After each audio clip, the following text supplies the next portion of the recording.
In the hour just before the dawn, I'm reluctant now to sleep, for tomorrow brings just sorrow and doubt and deceit, and mornings are so unwelcoming and wasted on people like me, awakening anguish, anxiety, and stark misery.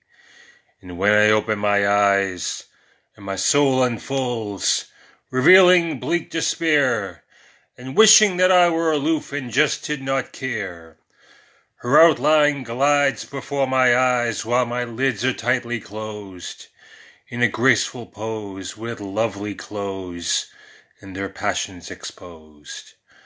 I wish not now to break the spell, pretending all is well. In the dawn all the magic is quickly dispelled. In these fleeting feelings I find respite in the cover of a starry night, my reserves preserved, airtight in a box full of light. The scents are sweet as I walk the street, just drying from the rain, as the streaks of the dawn stretch on through the sky in my pain. Your heart where your art is nestled, gently nurtured and nursed, wither safe from my grave contemplations an awful curse, and neither weighed on, preyed upon, decayed and gone. My harmful influence shall not compromise her innocence. If I have found your favor for one moment in my years, even as I embark toward the darkness which beckons me near, the instant that you cared and your smile was sincere, though the gloom draws near, promising the tears. Hi, David. Hi, Sally. I don't know how long I'm going to be on here. I fear that my marathon poetry readings have become a thing of the past. I don't trust myself to read for that long. But, hi. Hi, Sally. But I think I'll read a few more. Less talking, more reading. That's a good idea. Here we go. And when my skin is ashen, or a deathly pallor, and the hallowed gallows are grim and sallow, from the vile, vicious verses I fashioned, I wish simply imagined, but I'm not that naive. When the saints and the angels grieve, it's too overwhelming, too sad to believe, and hope has turned the corner.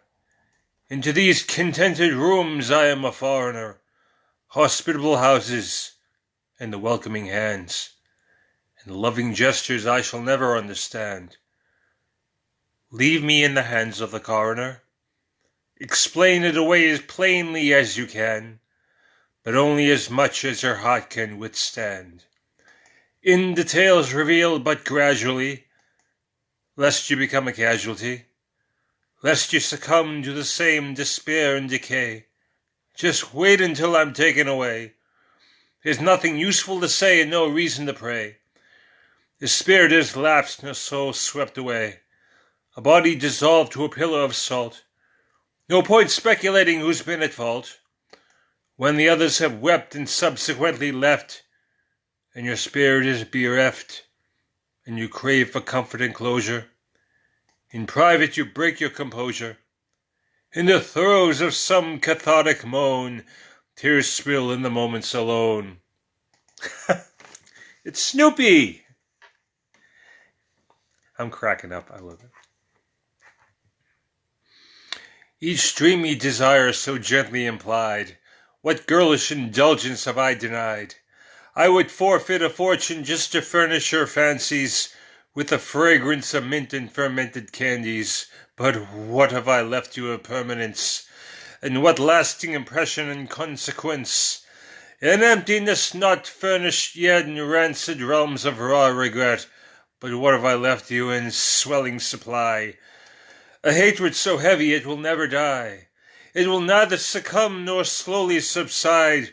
It coldly confronts me from all sides, and rusted ruins run with rodents, and silent stares and muted moments, and hardened by hurt and starkly inert in desolate darkness and depths of dirt, and deemed undesirable, and never finding peace, and whatever was admirable is darkened and deceased. My pale and pasty portrait is such a wicked waste, and whittled down to worthlessness and washed away with haste. His tide is turned against me and drowned me in dismay, a shallow shadow shedding the shimmer of gladder days. Just continue to poison your progeny against me. So far you've stayed factual with nary a trace of falsity. I think I'll finish up this reading and probably do another reading but switch to a different filter, because this is interesting, but this is gonna get old. And but I'll do one more. Here we go. Hi, Reinhard. I pray you'll ignore this unseemly breach, as I pressed your flesh like a ravenous leech, absorbing the joy with which it is laced, while I taste and make haste with no moment's waste. A craving and a longing for a sense of belonging, that relentless obsession and fanciful fawning. How can I stave off what I so desperately crave? I will cave like a depraved, unsaved slave, and treasure each pleasure, however it may be dispensed, consider neither cost nor dreadful consequence, enduring the stares, the derision, and the shame, no good name maintained or bursting into flames, lying on my bed, unwed as my mind swirls with dread, weighing on my soul, seldom consoled, and heavy as lead, days slipping away as hope disappears, so thorough the state of disrepair, my reasoning callow and my conscience calloused, silently sequestered and surrendering all malice. I solemnly watched as my dreams were debauched, so tenderly planned yet terribly botched. These grave and decayed displays fill me with unease, frail and foregone fantasy seized with festering disease. Behind my threats, sadly lacking in teeth, the bones disown beneath these sheets. Okay, I think I'll end it there and probably pick up in a few more minutes with another reading. Thank you, Sally. Thank you, Reinhard. Thank you, Dave. Thank you, everyone, for joining in. And as usual, this will post momentarily to my timeline and to my story as well. And if I really like it, I'll post it to LinkedIn and YouTube as well. And probably Pinterest. I am the king of all social media. No, I am not. Anyway, thank you. Yeah, I know. Very, what's his name? Andy Warhol. Not. Anyway, thanks, Sally. All right, everybody. Bye. Thank you, Dave. You are too. Thank you.